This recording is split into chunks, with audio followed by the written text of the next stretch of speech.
Today I've got Kobe on a school day, so this is I think the second time I've had Kobe since he had his castration. Prior to that, his testosterone was just making him so intense and reactive and unpredictable, but with my other dogs as well. So I did stop having him for a while because it just wasn't safe and he wasn't learning anything, so it was a waste of time, a waste of money. He needed to be castrated and then we can continue the work. So that's what happened. He had a month for the whole thing to settle down, get out his system. And yeah, last week was a little bit, was it last week, the week before? Was a little bit kind of tense, that first meeting, but yeah, we soon got past that. But because Frank is also a little bit feisty as well, and he was due for his castration, which he's had, so he's all done and dusted, stitches are out and everything. Yeah, I did actually put a muzzle on Frank for a while just because we needed to make sure we could contain this behaviour.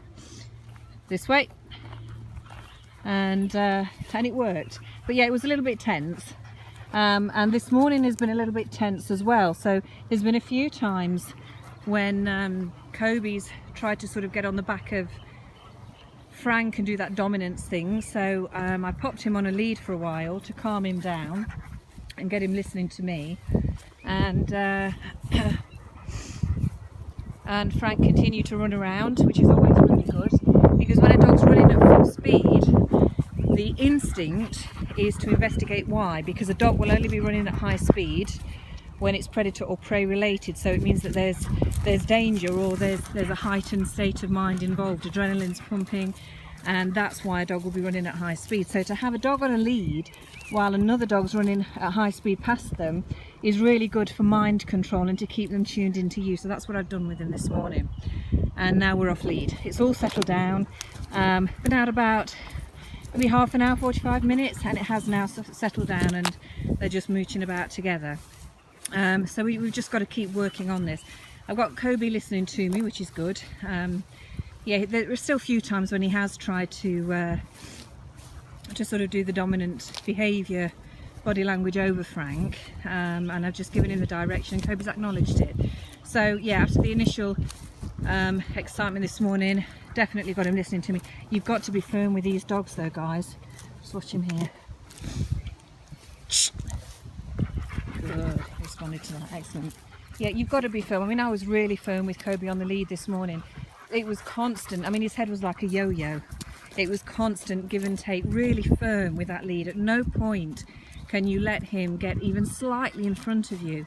His head can't even be in front of you. Your hand has to be vertical line down your side and to his head, because if he's any further in front of you, his momentum and his sheer strength, he'll just drag you, and that's not what we're teaching him to be at the side of us. We are teaching him to take our leadership, and anytime that dog is in front of you or pulling on that lead, he's making his own decisions. You can't have that with a dog like this. You've got to be firm, and you've got to keep those boundaries at home as well. And no big deal to us, but it is a huge deal to a dog about being up on that higher level on the settee. They can come up if they're invited, but to help themselves, shh, no, shh, no. Good, he's listening. But to help themselves to that elevated position, to sit on your knee without you inviting them, is them taking over. So when you're out on a walk, they're going to continue in that frame of mind. That settee, that higher level, is a huge deal in a dog's mind, as is the doorway. You have got to have them waiting calmly at the doorway before you go out and before you come back in. You've got to claim that doorway. It's the entrance and exit to the pack. It's a big deal to a dog. Those are real key issues, key parts of their behaviour that you have to acknowledge, and you've got to stick with that. Otherwise you get a dog that's not responsive, and you can't have an unresponsive dog of this size. So yeah, I'm still watching him. He's still a little bit over the top, obviously, with that. I haven't met any other dogs yet. I've purposely come here so that I don't meet other dogs, because I want to get this behaviour under control. I can do it with my own dogs. I'm not going to do it with other people's, because I don't know what other people's dogs are like.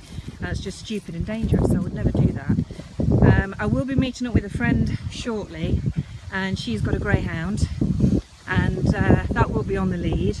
So it'll be good for me to control his behaviour with that dog, because that dog will be on the lead.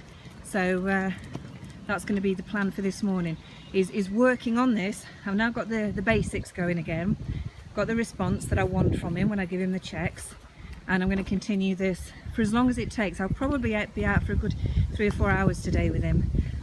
Really got to get on top of this behaviour. So he's a beautiful dog. He's really is so clued up.